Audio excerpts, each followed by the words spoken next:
Hello दोस्तों, आप सभी का फिर से टीवीएल कोचिंग के इस यूट्यूब चैनल में बहुत बहुत स्वागत है। जैसा कि दोस्तों आपने थंबनेल देखा होगा, जी हाँ दोस्तों, इस वीडियो में हम लोग बिहार आईटीआई का एंट्रेंस एग्ज़ाम जो भी अब तक हुआ है उसके प्रीवियस ईयर में जो भी रेशियो एंड प्रोपोर्शन यानी कि जो अनुपात और समानुपात चैप्टर है उससे जो भी क्वेश्चन पूछ लिए गए हैं प्रीवियस ईयर के एग्ज़ाम में, उन सभी क्वेश्चन को इस वीडियो में हम लोग देखने वाले हैं। यानी कि बिहार आईटीआई एंट्रेंस एग्जाम में जो भी क्वेश्चन रेशियो एंड प्रोपोर्शनल से पूछे गए हैं यानी कि अनुपात और समानुपात से पूछे गए हैं, उन सभी क्वेश्चन को इस वीडियो में हम लोग देखने वाले हैं। तो आई होप आप इस वीडियो को अंत तक देखिएगा। और हाँ दोस्तों, यदि आप हमारे चैनल पर नए हैं तो प्लीज़ हमारे चैनल को सब्सक्राइब कर लीजिए और बेल आइकन को भी ऑन कर लीजिएगा, ताकि आने वाले हर वीडियो का नोटिफिकेशन आप तक जाएगा और आप आसानी से हमारे हर वीडियो को देख पाइएगा। तो चलिए शुरू करते हैं आज के इस वीडियो को और देखते हैं कि रेशियो एंड प्रोपोर्शन का वो कौन कौन से क्वेश्चन है जो प्रीवियस ईयर के एग्जाम में पूछ लिए गए हैं, वो भी बिहार आईटीआई एंट्रेंस एग्जाम में। तो फर्स्ट ऑफ ऑल यहाँ पे क्वेश्चन देखें।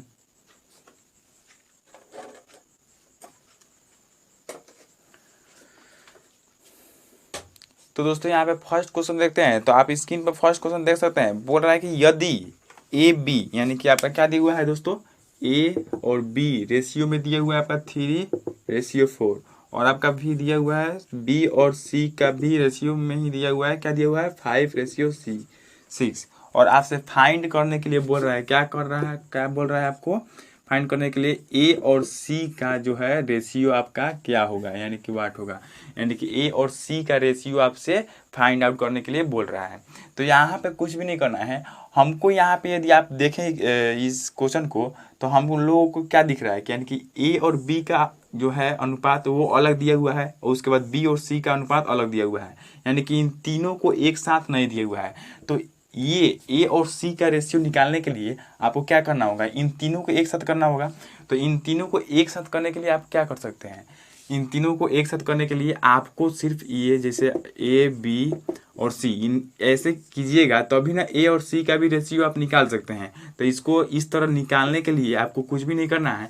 ए और बी दिया हुआ है तो ए और बी कितना दिया हुआ है 3:4 दिया हुआ है। उसके बाद बी और सी भी दिया हुआ है, बी और सी 5:6 दिया हुआ है। तो यहाँ पे लिख देते हैं 5:6। आई होप कि आप समझ रहे होंगे। 5:6 लिख दिया।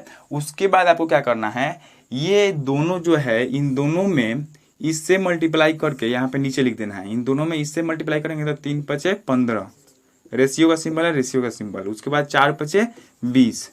अब इसमें ये जो है इससे डायरेक्ट इसमें गुना कर देना है, इस 4 में सिर्फ गुना कर देना है, यानी कि 6×4=24। ये जो है आपका ए और बी और सी, ए बी सी का रेशियो आपका निकल कर आया। और आपसे फाइंड आउट करने के लिए क्या बोल रहा है कि ए और सी का रेशियो बताएं। तो ए और सी का रेशियो यदि देखा जाए तो ए और सी का यानी कि ए का मान क्या निकला हुआ है, यहाँ पे 15 निकला हुआ है और सी का मान क्या निकला है 24 निकला हुआ है। तो यहाँ पे यदि इसको और छोटा किया जाए तो आप देख सकते हैं ये 3 से दोनों कैंसिल आउट हो गया, 3×5=15 और ये 3×8=24 यानी कि 8। 5:8 जो है आपका ये राइट आंसर होगा और इसी को आपको एग्जाम में आंसर पिक करना होगा। यानी कि यहाँ पे हम लोग क्या किए दोस्तों, हम लोग को ए बी और बी सी दोनों दिया था, हम लोगों को सिर्फ इन तीनों को एक साथ करके और ए और सी का वैल्यू जो है फाइंड आउट कर देना था। तो हम लोग एक साथ कब करेंगे उसको भी हमने यहाँ पे देखा। ए बी दिया हुआ है, ए बी लिख दिए, उसके बाद बी सी दिया हुआ है, बी सी लिख दिए। अब इन दोनों को इससे मल्टीप्लाई कर दिए, अब इन दोनों को इससे मल्टीप्लाई कर दिए, तो जो आया वो आपका ए बी सी का रेशियो निकल कर आया। आई होप कि आपको ये समझ में आया होगा और यदि नहीं समझ में आया होगा तो कमेंट में बोल सकते हैं, हम उसका रिप्लाई देने का प्रयास करेंगे। तो चलिए इसी तरह नेक्स्ट क्वेश्चन की तरफ बढ़ते हैं जो कि आईटीआई 2005 में पूछा गया है। आप स्क्रीन पे उस क्वेश्चन को देख सकते हैं। आपका क्या दिया हुआ है दोस्तों, आपका एम एन रेशियो दिया हुआ है, एम एन रेशियो का मान 3:2 दे दिया हुआ है। उसके बाद जो दिया हुआ है उसका फाइंड आउट करना है। यहाँ पे आपको 4m, थोड़ा सा इसको और ऊपर लिख देते हैं, यानी कि m और रेशियो n का दिया हुआ मान 3:2 यही दिया हुआ है दोस्तों। और उसके बाद फाइंड आउट क्या करना है आपको, 4m + 5n ये ब्रैकेट के अंदर है। उसके बाद रेशियो 4m - 5n ये वाला आपको फाइंड आउट करना है, यानी कि इसका मान ज्ञात करना है। तो यहाँ पे आप देखें तो यहाँ पे m/n = 3:2 दिया हुआ है, या इसको आप क्या लिख सकते हैं, m/n लिख सकते हैं, m/n लिख सकते हैं। और m/n तो इस m/n बराबर किसको हो जाएगा, 3/2, यानी कि 3/2 के। तो यहाँ से आपका m क्या हो गया 3 और n क्या हो गया आपका 2 हो गया। तो यहाँ पे जब m निकल गया और n भी निकल गया तो डायरेक्ट इसमें आपको m और n का मान रख देंगे तो जो है आपका आंसर आ जाएगा। तो m और n का मान रखते हैं तो यहाँ पे 4 इंटू m का मान कितना है आपका 3 दिया है तो 3 प्लस 5, n का मान 2 है तो 2 से मल्टीप्लाई, उसके बाद ब्रैकेट बंद, उसके बाद 4 इंटू 3 माइनस 5 इंटू 2। इसको और आगे सॉल्व करेंगे तो चढ़ते हैं 12 और 5 दूना 10, तो ये 12 हो गया प्लस में 5 दूना 10 हो गया। उसके बाद रेशियो का सिंबल चढ़ते हैं 12 और माइनस में 5 दूना 10। अब इसको और आगे सॉल्व करेंगे तो 12 और 10 कितना हो जाएगा 22 हो जाएगा और ये जो है आपका 2 हो जाएगा।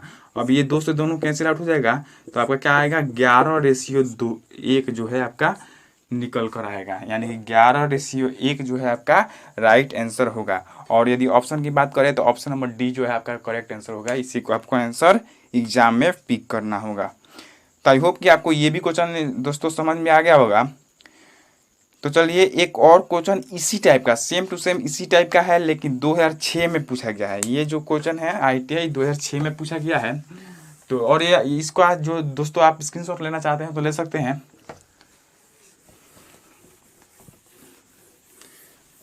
तो इसको देखा जाए 2006 में पूछा गया है। आप स्क्रीन पे इस क्वेश्चन को देख सकते हैं। x बाई जो है आपका 5 दिया हुआ है और रेशियो इक्वल टू में y/8 दिया हुआ है और आपको फाइंड क्या करना है x + 5 ratio y+8 y+8 equal to what, यानी कि इसका मान ज्ञात करना है। इसका ये जो है आपका रेशियो में कितना आएगा। तो यहाँ पे आप यदि देखें तो यहाँ से आप x और y का मान जो है फाइंड कर सकते हैं। जब तक यहाँ से x और y का मान नहीं निकलेगा तब तक यहाँ पे x और y का मान नहीं रखिएगा तब तक ये आंसर आएगा नहीं आएगा। क्यों? क्योंकि यहाँ पे x और y जो दोनों जो अचर है वो दोनों यहाँ पे विद्यमान है, इसलिए यहाँ पे x और y का मान निकालना होगा। तो x और y का मान निकालने के लिए यहाँ पे कुछ भी नहीं करना है। इसको क्या कर देना है, y को इधर लेकर आते हैं और 5 को इधर, तो x/y इक्वल टू 5/8 हो गया, यानी कि x का मान 5 और y का मान 8 निकल कर आ गया। आई होप कि आप इसको समझ रहे होंगे। तो यहाँ पे x का मान पुट कर देते हैं तो 5 + 5 और रेशियो का सिंबल और उसके बाद 8 + 8। अब इसको आगे सॉल्व करेंगे तो 5 × 5 = 10 और रेशियो 8 × 8 = 16। अब इसको कैंसिल आउट करेंगे तो 5 और ये 8, यानी कि 5/8 जो है राइट आंसर हो जाएगा। और यदि ऑप्शन की बात करें तो आप ऑप्शन देख सकते हैं, ऑप्शन नंबर डी जो है आपका करेक्ट आंसर होगा। तो आई होप कि ये भी क्वेश्चन आपका क्लियर हो गया होगा दोस्तों। तो यदि ये क्वेश्चन आपका क्लियर हो गया है तो आप स्क्रीनशॉट ले सकते हैं। और चलिए एक और क्वेश्चन को देखते हैं जो कि आपका स्क्रीन पर दिया होगा। आप स्क्रीन पे वो उस क्वेश्चन को देख सकते हैं। आपको चतुर्थानुपात ज्ञात करना है, यानी कि आपको दे दिया हुआ है 3, 6 व 7, यानी कि एवं 7 दिया हुआ है। अब इसका जो है आपको चतुर्थानुपात ज्ञात करना है। थोड़ा सा बोलने में लटपटा रहे हैं, यानी कि चतुर्थानुपात आपको ज्ञात करना है, यानी कि चौथा अनुपात इसका जो है क्या होगा उसी को आपको फाइंड आउट करना है। यानी कि ये आपको इस टाइप का दिया हुआ है 3/6 जो है और यहाँ पे आपका 7 दे दिया हुआ है, लेकिन ये चौथा जो है आपका x है। यानी कि मान लीजिए नहीं दिया हुआ है तो x ज्ञात करना है, यानी कि x का मान ये वाला जो है आपका ज्ञात करना है। तो यहाँ पे जब इसको ही ज्ञात करना है तो आप इसको क्या मान लीजिएगा, x मान लीजिएगा। तो अब यहाँ पे इसको ज्ञात करने के लिए आप क्या कीजिएगा, और जब भी ये रेशियो में इस प्रकार रहता है तो दूर को दूर से मल्टीप्लाई करते हैं और नज़दीक को नज़दीक से मल्टीप्लाई करते हैं। तो दूर को दूर से मल्टीप्लाई करेंगे तो 3 × x = 3x हो जाएगा। अब इक्वल टू का सिंबल दे देंगे, क्यों? क्योंकि यहाँ पे समानुपात का सिंबल है और यहाँ पे 6 × 7 = 42 हो जाएगा। इसमें इसमें नज़दीक में नज़दीक से मल्टीप्लाई करेंगे तो 6 7 42। ये वाला इसमें जो है आपको रूल याद रखना होगा कि जब भी रेशियो में कोई भी मान फाइंड आउट करना होता है तो दूर से मल्टीप्लाई करते हैं, नज़दीक से मल्टीप्लाई करते हैं। ओके, या इसको आप इस तरह भी लिख सकते हैं, यहाँ पे 3/6 और बराबर में 7/x। तो यहाँ पे इसमें मल्टीप्लाई कीजिएगा, इसमें मल्टीप्लाई कीजिएगा ना जी मान निकालने के लिए x का। तो 3x इक्वल टू कितना आ जाएगा, 6 7 42, यानी कि इतना ही आ रहा है। तो आप डायरेक्ट यहाँ पे समझिए कि दूर से मल्टीप्लाई, नज़दीक में से मल्टीप्लाई। तो आई होप कि आप ये समझ गए होंगे। और यहाँ से आप फाइंड आउट करें x का मान, तो आप निकाल सकते हैं ये 42/3 आ जाएगा, यानी कि 14 जो है आपका राइट आंसर यहाँ पे निकल कर आएगा। और ये चतुर्थानुपात जो है आपका 14 आएगा, यानी कि चौथा अनुपात जो है आपका 14 निकल कर आएगा। और यदि ऑप्शन की बात करें तो ऑप्शन नंबर ए जो है आपका करेक्ट होगा। तो आई होप कि ये भी क्वेश्चन आपका क्लियर हो गया होगा दोस्तों। तो इसी प्रकार जो है ये ITI 2009 में पूछा गया था, और तो थोड़ा सा अलग प्रकार का क्वेश्चन है जो ITI आपका 2010 में पूछा गया है, और उसको आप स्क्रीन पर देख सकते हैं। चलिए उसको भी देख लेते हैं ताकि वो क्वेश्चन क्या बोल रहा है। तो यदि आप नेक्स्ट क्वेश्चन को देखें तो नेक्स्ट क्वेश्चन बोल रहा है कि ए तथा बी की आय का अनुपात जो दिया हुआ है, यानी कि ए और बी है, इसके आय का अनुपात जो दिया हुआ है आपका, क्या दिया हुआ है दोस्तों, 4:3। हमने पहले ही जब नंबर सिस्टम हम पढ़ा रहे थे, यानी कि जो भी क्वेश्चन आपको बोलेगा उसको सिर्फ पहले फर्स्ट ऑफ ऑल आपको जिस तरह बोल रहा है उस तरह आपको लिखना है, उसके बाद ही आपको सॉल्व करना है। आई होप कि आप ये समझे होंगे। तो यहाँ पे आपका क्या हो रहा है, यानी कि आय का अनुपात 4 और 3 है। अब इसके बाद जो है आपका दिया हुआ है इनके व्यय का अनुपात जो है, यानी कि व्यय का भी अनुपात दिया हुआ है। व्यय का अनुपात आपका 3:2 है, आई थिंक 3:2 है जी, हाँ जी, यहाँ पे 3:2 है। प्रत्येक की बचत 300 रुपये हो तो ए की आय कितनी थी। तो यहाँ पे आपका प्रत्येक की बचत जो है, यानी कि ए भी आपका बचा रहा है 300 रुपया और बी भी बचा रहा है 300 रुपया। तो यहाँ से आपका जो है आपको ए का आय ज्ञात करना है, इसका आय आपको फाइंड आउट करना है। आई इक्वल टू वाट, आय को आपको ज्ञात करना है। तो आय को ज्ञात करने के लिए आपको क्या दिया हुआ है, बचत दिया हुआ है, प्रत्येक का बचत। तो यदि इन दोनों का बचत का रेशियो निकालें तो इनका बचत क्या हो जाएगा, 1 होगा, और इसका भी बचत क्या होगा, 1 होगा। तो इन दोनों का बचत जो है आपका कितना है, 300 रुपया है, यानी कि एक रेशियो का मान जो है आपका 300 दिया हुआ है। एक रेशियो का मान आपका 300 दिया हुआ है। तो इसी तरह आपको ए की आय ज्ञात करना है। तो 4 रेशियो का मान क्या हो जाएगा दोस्तों, ए की आय ज्ञात करना है, आई थिंक ए का ही ज्ञात करना है, जी हाँ, ए का ही ज्ञात करना है। तो 4 रेशियो का मान क्या हो जाएगा, 4 गुना 300 हो जाएगा। क्यों, क्योंकि एक रेशियो का मान 300 था, तो 4 रेशियो का मान 4 गुना 300, यानी कि 4×3 = 1200 जो है आपका राइट आंसर हो जाएगा। और यदि ऑप्शन की बात करें तो ऑप्शन नंबर सी यहाँ पे करेक्ट आंसर होगा। तो आई थिंक ये आपको भी समझ में आपको समझ में आ गया होगा। या इसमें कुछ भी नहीं करना था, आपको ए और बी का आय का अनुपात दिया था, व्यय का अनुपात दिया था। अब जब आय में से व्यय घटाइएगा तो क्या होगा, बचत है ना प्राप्त होगा। आय में से व्यय घटा बचत, दोनों का बचत 1 है, यानी कि आप प्रत्येक का बचत 300 रुपया है, तो 1 = 300। तो यहाँ पे आय 4 पूछ रहा है, तो 4 बराबर कितना हो जाएगा, 4 × 300, यानी कि 4×3 = 1200। तो यहाँ पे 1200 आंसर आपका सही उत्तर होगा। तो आई होप कि आपको ये भी क्वेश्चन क्लियर हो गया होगा। तो चलिए इसी तरह एक और क्वेश्चन जो है, जो प्रीवियस ईयर के क्वेश्चन की तरह में जो है आपका ये आज का लास्ट क्वेश्चन, यानी कि प्रीवियस ईयर में जो भी आपका रेशियो एंड प्रोपोर्शन से क्वेश्चन पूछे गए हैं उसमें का ये आपका लास्ट क्वेश्चन है। तो इस लास्ट क्वेश्चन को देख लेते हैं, उसके बाद जो है आपका आगे का प्रोसेस हम लोग देखेंगे। तो लास्ट क्वेश्चन क्या बोल रहा है दोस्तों, आप देखें तो बोल रहा है कि ए तथा बी जो है, ए तथा बी के वेतन में 9:4 का अनुपात है, यानी कि वेतन का अनुपात आपका 9 और 4 के रेशियो में है। यदि ए का वेतन 15% बढ़ जाए तो अब दोनों का कुल वेतन 71 से 75 हो जाएगा, तो बी का वेतन ज्ञात करें। तो यहाँ पे जो क्वेश्चन दोस्तों बोल रहा है उसको फर्स्ट ऑफ ऑल आप लिखिएगा। तो ए और बी दिया हुआ है, ए और बी दिया हुआ है, इसके वेतन का जो है रेशियो दिया हुआ है 9:4 दिया हुआ है। उसके बाद जो दिया हुआ है आपका एक का बोल रहा है कि एक का जो वेतन है 15% बढ़ जाता है।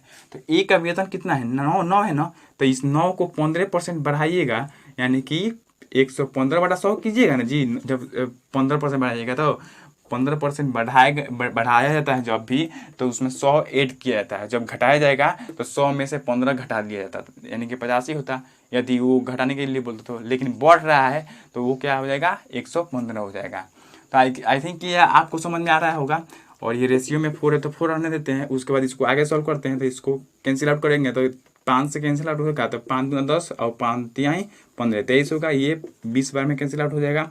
उसके बाद 9 में 23 से मल्टीप्लाई कर देंगे तो कितना हो जाएगा आपका, 9 3 27, 9 दूना 18, 2 20। उसके बाद 20 और रेशियो में 4। अब जब रेशियो में ये 20 है और यहाँ पे जो है आपका 4 है, तो इस भिन्न फ्रैक्शन को आप तोड़ेंगे, यानी कि इस तरह के अनुपात में लाएंगे। तो इस तरह के अनुपात में लाने के लिए क्या क्या करेंगे, दोनों तरफ 20 से गुना करेंगे, इसमें भी 20 से गुना और इसमें भी 20 से गुना। ये कैंसिल आउट हो जाएगा, 207 रेशियो 4 दूना 8, यानी कि 80 हो जाएगा। ये जो है आपका अब 15% बढ़ने के बाद के वेतन का जो है आपका रेशियो है।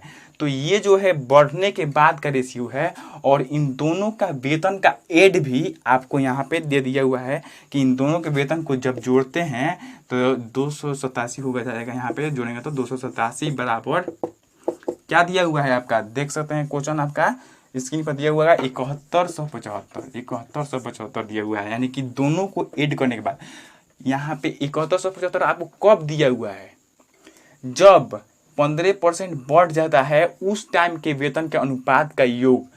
जब 15% बढ़ जाता है तो उस समय का वेतन का अनुपात क्या है, 207:80। तो इन दोनों का योग जो है इस टाइम क्या है, 287 है। रेशियो में कहिए या 7175, यानी कि 287 रेशियो में कहिए या 7175, ये जो है आपका सही होगा। तो इसको और आगे सॉल्व करेंगे दोस्तों। तो यहाँ पे लिख देते हैं रेशियो का मान एक रेशियो, यानी कि 287 रेशियो का मान आपका 7175 है यहाँ पे। तो एक रेशियो का मान यहाँ पे आप क्या निकाल सकते हैं, ये जो है आपका बटा में आ आएगा दोस्तों 287। अब एक रेशियो का मान क्या कितना हो जाएगा, ये जो कैंसिल आउट आप कीजिएगा तो ये आपका 25 बार में कैंसिल आउट होगा, यानी कि एक रेशियो का मान आपका 25 आया। तो आपसे पूछा क्या है, लास्ट वाला स्टेज देखिएगा आप, तो लास्ट वाले स्टेप में आपका बोल रहा है कि बी का वेतन ज्ञात करें। तो बी का वेतन आपका है कितना, आखिर जो बाद में बढ़ा हुआ है वो बी का वेतन कितना हुआ है, ये 80 है। 80 है ना जी। अभी पहले वाला से थोड़ी ना ये कंपेयर करेंगे, अब जो अब है वेतन उससे कंपेयर करेंगे। तो अभी क्या है, 80 है। तो यहाँ पे रेशियो में 1 या 80 रेशियो का मान, आप यदि एक रेशियो का मान 25 है तो 80 रेशियो का मान क्या हो जाएगा, 25 गुने 80। अब ये 25 में 80 से मल्टीप्लाई करेंगे तो कितना हो जाएगा, 25 चौका 100, 200 ये 0 1 0, यहाँ पे 2000 जो है आपका राइट आंसर निकल कर आएगा। आई थिंक ये भी क्वेश्चन आपका क्लियर हो गया होगा। यदि ऑप्शन की बात करें तो ऑप्शन नंबर ए जो है आपका यहाँ पे राइट आंसर होगा। तो आई होप कि ये भी आपको समझ में आ गया होगा। यहाँ पे इसको आप स्क्रीनशॉट लेना चाहते हैं तो आप ले सकते हैं। यहाँ पे आपको कुछ भी नहीं करना था, पहले आपका रेशियो दिया था 9:4, उसके बाद बोला कि ए का वेतन जो है आपका 15% बढ़ रहा है तो 115/100 कर दिए। उसके बाद कैंसिल आउट किए तो ये फ्रैक्शन के रूप में आ रहा था। तो फ्रैक्शन के रूप में तो कभी भी अनुपात होता नहीं है। इसको क्या कर रहे हैं हम, सिंपल फॉर्म में चेंज किए तो 207 रेशियो आपका 80 आया। अब ये 207 रेशियो 80 अब आया जब आपका दिया हुआ है कि दोनों का टोटल वेतन जो है आपका 7175 रुपया हो जाता है। तो दोनों के टोटल रेशियो में कितना हो रहा है, 287 आया, टोटल 7175। तो 287 बराबर 7175। तो एक रेशियो का मान 7175 बटा 287। अभी इसको कैंसिल आउट कीजिएगा तो ये 25 बार में कैंसिल आउट हो जाएगा, यानी कि एक रेशियो बराबर 25। तो इसलिए अब वेतन जो है बी का ज्ञात करना है। तो बी का वेतन कितना हो जाएगा, 80 = 25 गुने 80। अब यहाँ से आपको ये भी पूछ लेता है यदि कि ए का वेतन ज्ञात कीजिए, तो ए का वेतन आपका क्या दिया हुआ है, 207 रेशियो में है। तो 207 रेशियो में है, तो यहाँ पे 25 से मल्टीप्लाई कर देंगे तो आपका क्या हो जाएगा, जो आएगा वो आपका ए का वेतन निकल कर आएगा। लेकिन आपसे बी का वेतन पूछा है, तो यहाँ पे बी का वेतन जो है आपका क्या हो जाएगा, 2000 जो है आपका राइट आंसर होगा। तो आई होप कि ये भी जो ये क्वेश्चन जो है आपको समझ में आ गया होगा। और ये जो यहाँ पे हम लोग आज 6 क्वेश्चन देखे, ये 6 क्वेश्चन जो है बिहार ITI इंट्रेंस एग्जाम के प्रीवियस ईयर में क्वेश्चन पूछ लिए गए हैं, जो कि एग्जाम के व्यू से काफ़ी इंपॉर्टेंट है, इसलिए हमने इसको बताना अच्छा समझा है। यानी कि आपसे कोई इससे हेल्प मिला होगा, यानी कि आपको लगा होगा कि आखिर एग्जाम में क्वेश्चन कैसे आते हैं। लेकिन ये सिर्फ प्रीवियस ईयर के क्वेश्चन थे, लेकिन इसके बाद वाले जो है आप वीडियो देखिएगा, इसके बाद वाला जो हम वीडियो लेकर आएंगे उसमें जो है रेशियो एंड प्रोपोर्शन से ही इसी चैप्टर से रिलेटेड कुछ और ऐसे क्वेश्चन होंगे जो कि इस एग्जाम से रिलेटेड होंगे, इस एग्जाम के व्यू से काफ़ी इंपॉर्टेंट होंगे। यानी कि IITI इंट्रेंस एग्जाम हो या बिहार पॉलिटेक्निक इंजीनियरिंग जो होता है, PE जो होता है, उसके लिए भी वो हेल्पफुल साबित हो जाएगा। तो आई होप कि वो भी वीडियो आप देखिएगा। तो इस वीडियो में हम लोग इतना ही रहने देते हैं, इसके बाद वाले वीडियो में इससे रिलेटेड और जो क्वेश्चन है उन सभी क्वेश्चन को देखेंगे। तो चलिए बढ़ते हैं और मिलते हैं अगले वीडियो में, तब तक के लिए जय हिंद जय भारत।